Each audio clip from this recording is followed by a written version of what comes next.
demonstration of the, I believe it's called the Mojave scissor trap. Scissor trap.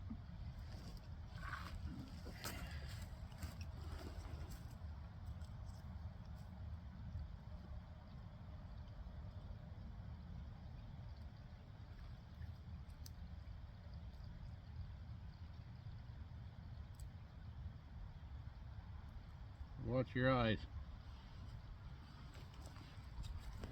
So this trap's pretty simple to make. I made this with just a pocket knife. You got a spring stick, which is the engine for your trap. You gotta make you a couple hoops, your scissors. There's a string that goes across and it attaches this. This is your dog.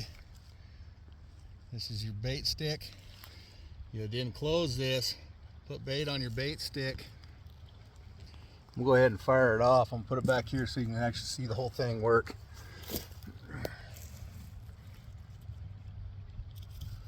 So, say this is your target animal. Comes in through the hole because you got a cubby set up. Comes in here and he hits this bait stick to pull the bait off.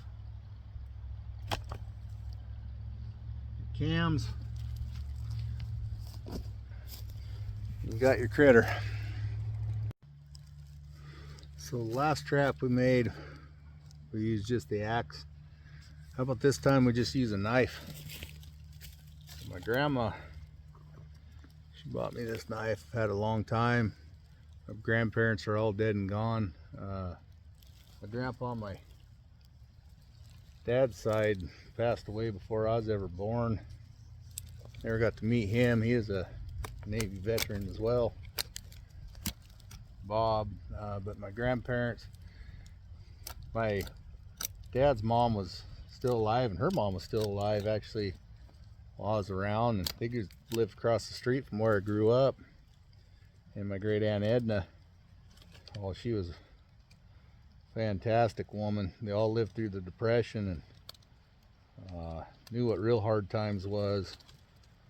So anyhow, they had a pretty big part in raising me too.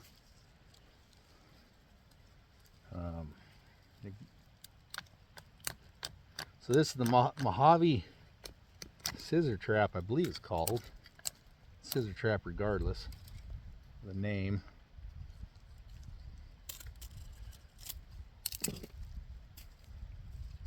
Not sure exactly how I'm going to set it, but we can make it. You can sit around camping and make these while you're not doing nothing. It's pretty long. So this trap, you need a spring pole. You need to build you some round pieces. I'll show you. I have a hard time explaining. I'll just soon show you.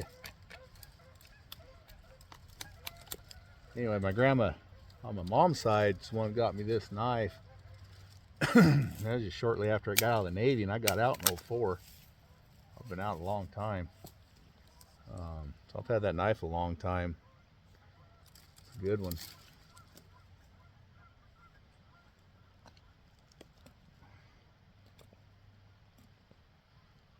I don't know if you guys can see what I'm doing.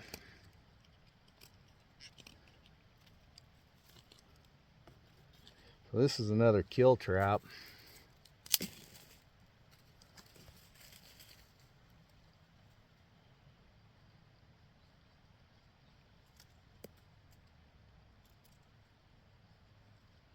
Need to get us the scissor part going.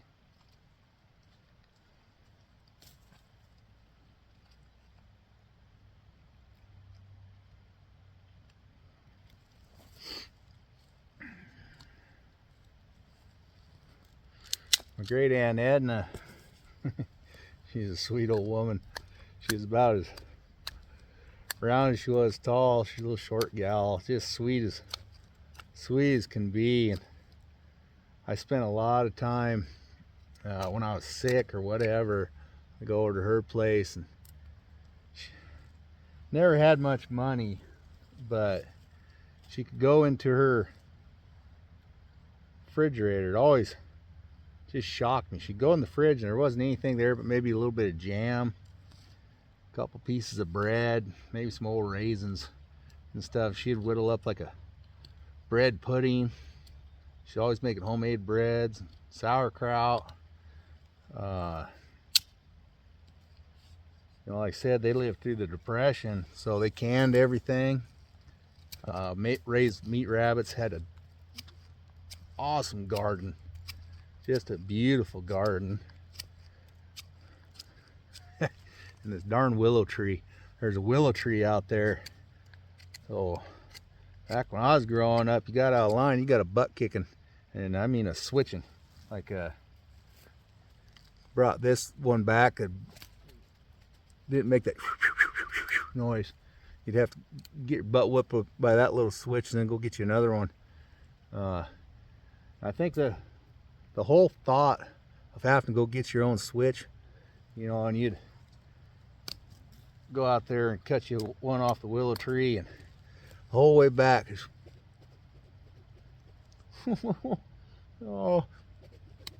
oh, just knew it was coming. The psychological effect of just knowing you're going to catch that whooping. And I got my fair share of them, but you know, at different times, I guess I never got a whipping I didn't deserve. I got some that probably worse than I needed. You know, this day and age, if you discipline your kid, they think it's abuse.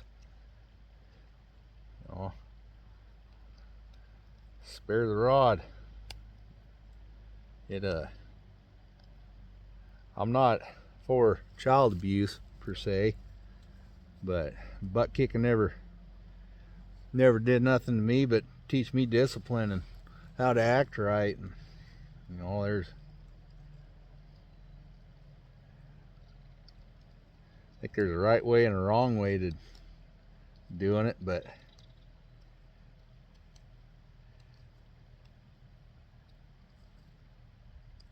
I think that's what's going wrong with this world anymore.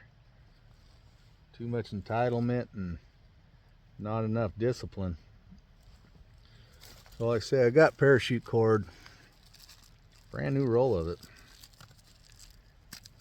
We did the last one all primitive cordage and everything. I think this one will go ahead and whittle out some of these. So the inside of this parachute cord will take me off a long enough piece to use. Hate cutting rope. The inside of the parachute cord's got other lines up inside of it. You can see, I call it parachute cord, 550 cord. So you can pull this liner out and get these little strands. Oh, that end was burnt. I'm gonna have to cut it. You get a lot of rope out of, a lot of line out of one chunk of cord. So what we're going to do, we're going to strip that. Maybe.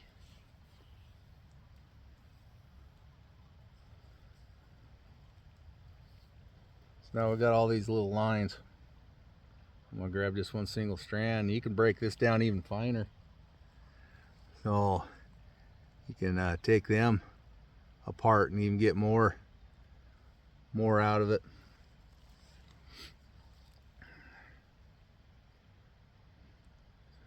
I like bowlines. You just make an overhand loop right there, go through this loop. This might be the sailor in me.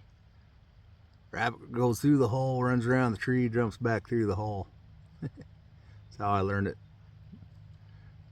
So they tie ships up with that knot. No matter how much tension gets pulled on there, there's a break. What's neat about that, you can just roll it back through itself. Now you got like a lasso and a knot you can undo, reuse that line. So what we're making here is the scissor. I'm just going to throw a double half hitch over the hoopy. Secure that. Probably get away with just one, but I'm going to do two. So I cut these notches there so this line will stay in it, and I angled them off. That's for both of them. So the idea is you're going to have, this is going to be setting in between, so you got to have enough room to be able to set it. I'm just going to take a couple wraps around that one, and back around this one I'm going to start doing a kind of a figure eight.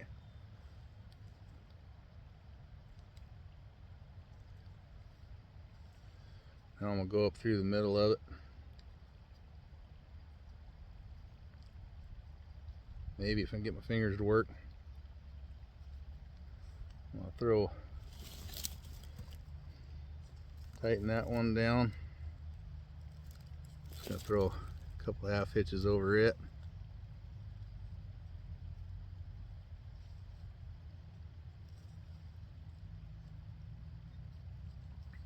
I'm going to twist it up,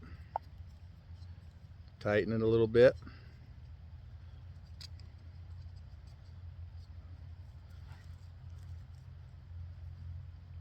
I have to shorten it just a hair on my angles.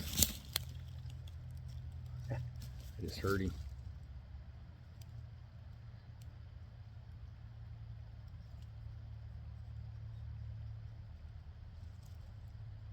Tie that off.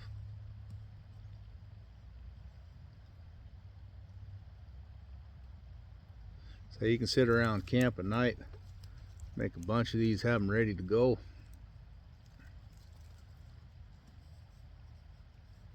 Carry them in your pocket.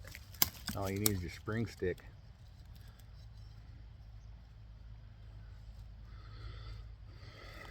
Now I got to cut a little angle around the end so the line don't slip off.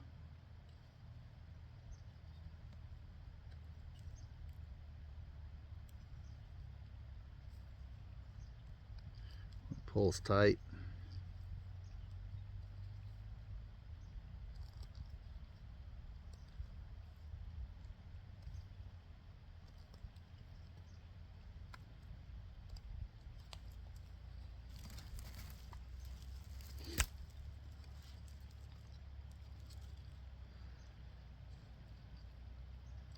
These traps, this is all stuff that you can make right off the land. You know, conventional traps are pretty expensive. Both these are kill traps. They're humane. They're efficient when they go off. But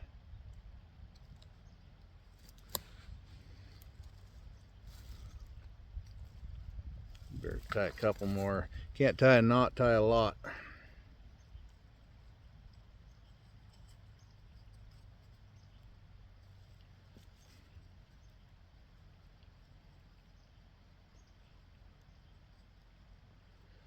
Don't want it to come off. I got plenty of line here. Want not, waste not though. Might not always have a lot of line. That should do. Cut that kind of long. Now what we gotta do, tie knots around here.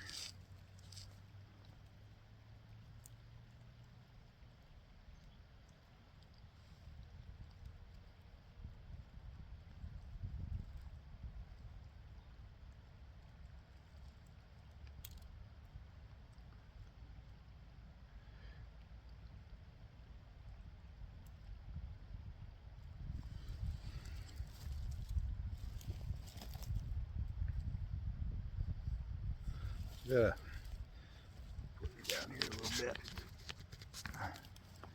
You want this to be able to open fairly wide.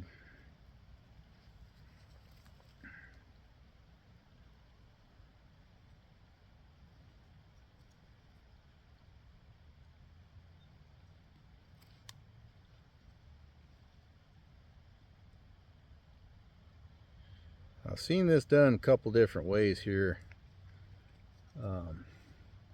Seen people tie a loop on this side. I don't think that's all necessary. So what's going to happen?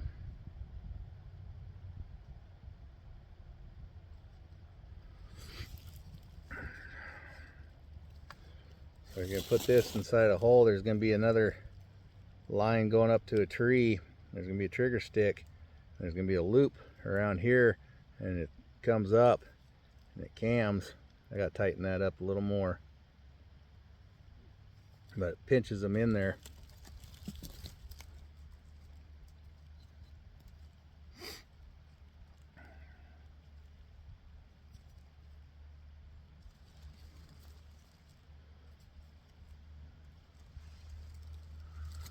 So let's make a, I'm not bringing up.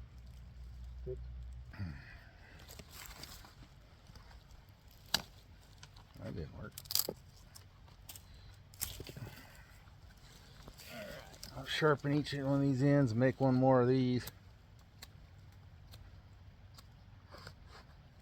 Yeah, I gotta get it to bend, so I'm just gonna kind of slowly start breaking those fibers down a little bit.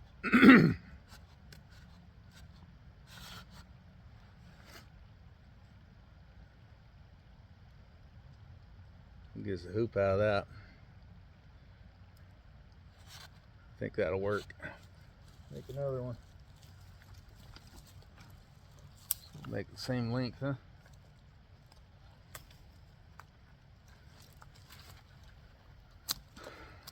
Now, a lot of guys are real good with their animals, and hate to see. There's one old timer up here I was trapping for that he went under, but he's just a good guy, great with his livestock, kind-hearted, soft-spoken gentleman. He died of lung cancer. That cancer is a bad deal. I wouldn't wish that upon an enemy if I had an enemy. Just terrible things. A lot of people call me Lobo, and the man that actually gave me that name was my dad's really good friend, name of Colin. He started calling me Lobo. It just kind of stuck.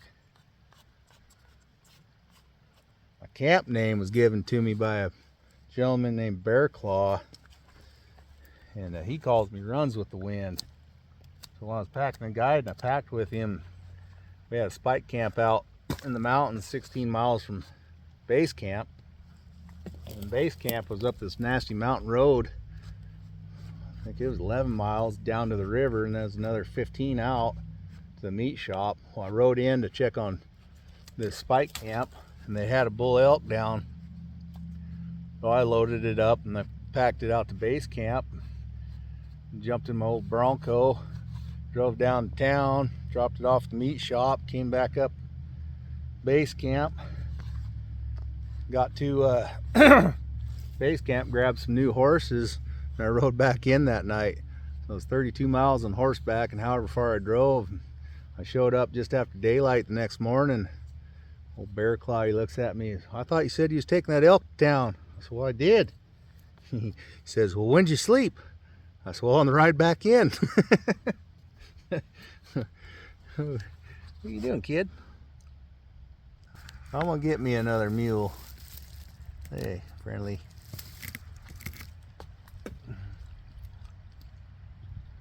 I miss being around the livestock, packing. And the guiding was hit and miss. It'd be the best job or worst job in the world, and it all depends on who's showing up to go hunting with you. If they're halfway savvy and knew something about the mountains and gun safety, halfway in shape, it was a good time. So this is gonna bring my spring pole. It's gonna be the engine that drives the trap.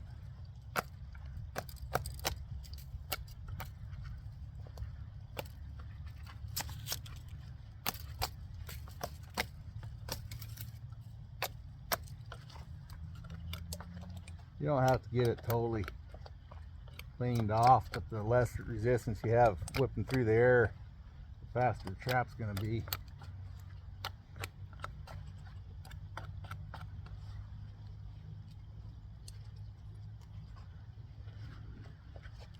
Stick this one in the ground, so we'll sharpen it a little bit.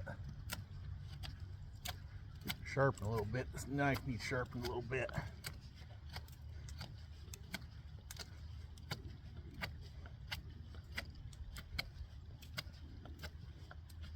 That's probably good enough for this muddy ground.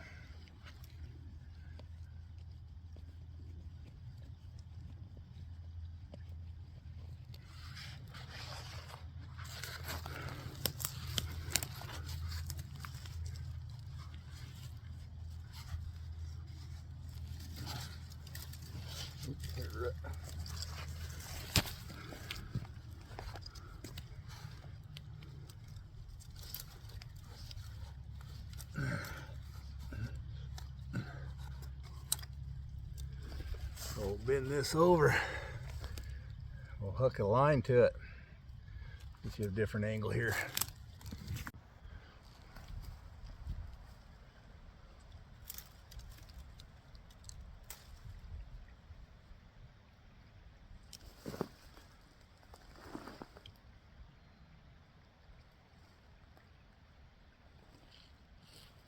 Gotta watch these, they'll bounce up and whack you in the nose, in the eye. You don't want to put your eye out.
So you'd block this one in, make a cubby too if you want to bait it. But here's your spring pole, your trigger system. So what happens, I'll tie these together too, but if you got an animal in there, you don't have to. You reach in there and to get to the bait stick, take the bait. See how it broke that stick. Oh, it's a kill trap. I'll reset that, show you one more time, and we'll get over here and set it up where it might do us some good. So you really gotta watch these, they'll bounce up and get you. You get your mix in there. This is your toggle.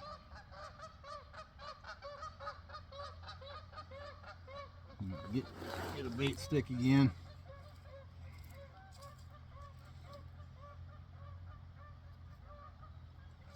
On the right side of my work here.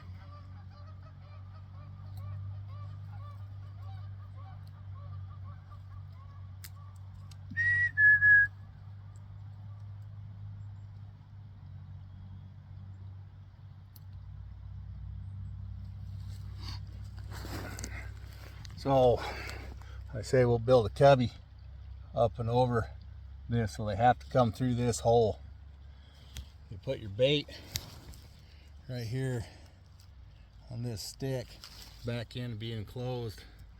I'll use a stick that won't break this time. When they come in to get that bait, Come through there, they nibble the bait. You got him. So we video recorded him come up there twice, so we'll try that. Can't get that to work. I may have to get a piece of cattail root to bait it.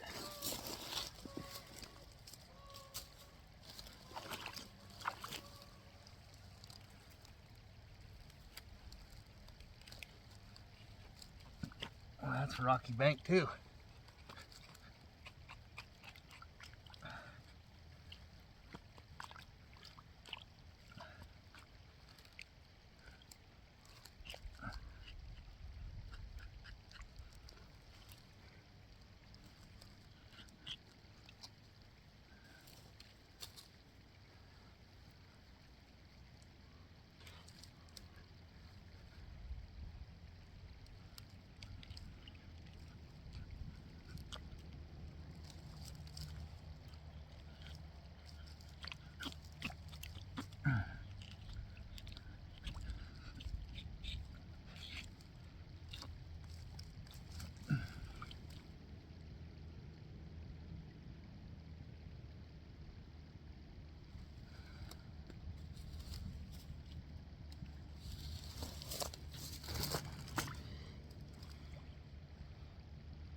Huh.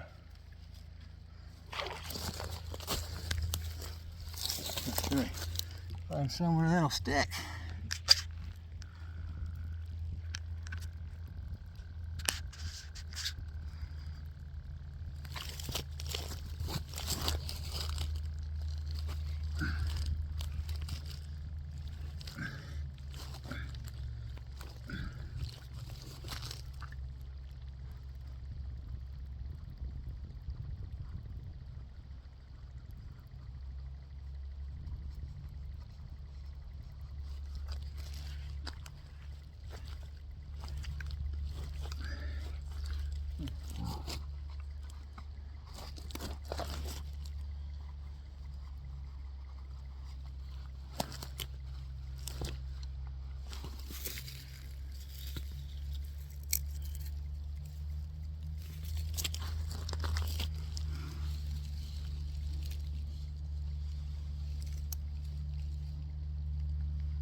Oh, there's my trap tag. I'm gonna block that in. I'm gonna go dig up a chunk of root, put on that bait stick, and we'll cover it in.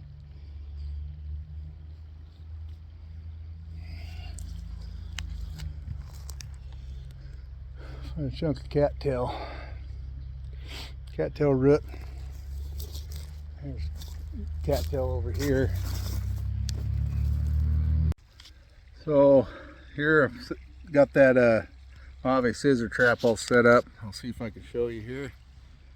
There's the spring pole, and right down through that hole there is the bait stick, and the scissors.